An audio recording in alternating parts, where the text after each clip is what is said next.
Үсөн Рыскулов айыл чарба техникасын экинчи жолу лизингге алып жатат. Быйыл дыйкан тракторду алганы келген. Айтымында мамлекет тарабынан айыл чарбасын өнүктүрүү үчүн насыя алууга ыңгайлуу шарттар түзүлгөн. Ушундай Юто 1054 трактору керек болду бизгечи. Аны ошону лизингге алып атабыз. 7 жылдык мөөнөткө 6% менен бизге дыйкандарга жакшы болуп атат. Айыл банктан мына биз айыл банк ачылгандан бери ошол айыл банктан арзан проценттерди мал чарбасын алып атабыз. Трактор алып атабыз. Дагы бир тракторум бар. Бул экинчи жолу трактор алып атам. Акыркы 2 жылда айыл чарбасын өнүктүрүүгө 43,1 миллиард сом бөлүнгөн. Агро өнөр жай тармагынын кызматкерлеринин күнүнө карата министрлер кабинетинин төрагасы Акылбек Жапаров куттуктоо сөзүн айтып, бул тармакта ак эмгеги менен өлкө экономикасына салым кошуп жаткандарды мамлекет ар дайым жогору баалай турганын билдирди. Айыл чарбасы дүйнөдө эң керектүү, маанилүү тармак.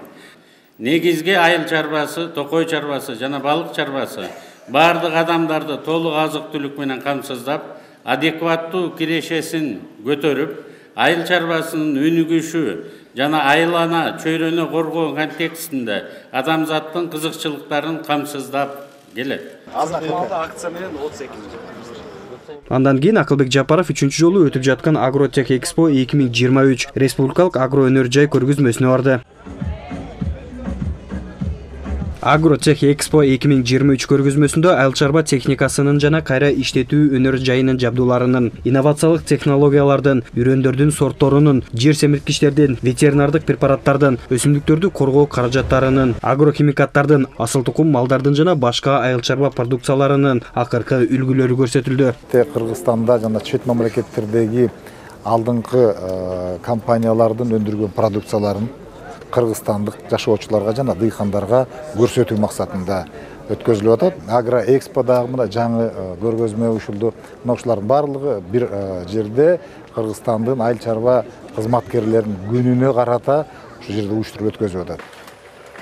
Кыргызстан азык-түлүк коопсуздугуна кирген 16 негизги продукциянын 9-ун өз-өзү өндүрүлөт. Айыл чарба адиси Бакытбек Мамыткановдун айтымында ашыкча өндүрүлгөн продукциянын бир нече түрү бар. Ошондуктан жакында экспортко чыгуу боюнча келишимдер түзүлүп жатат. Мына учурдан пайдаланып айта кетет элем, ушул айыл өкмөттөргө кайрылса болот. Бул картошка өндүрүү боюнча, сүт өндүрүү, эт өндүрүү, балык өндүрүү, бактарак тиккен боюнча, тиги малина, клубника ошол тери иштетүү боюнча, жүн иштетүү боюнча ушундай кластерлар бар. Ар бир жараныбызга пайдасы болот. Ар бир жараныбыз өзүнүн дагы салымын кыла турган жумуш деп эсептейм.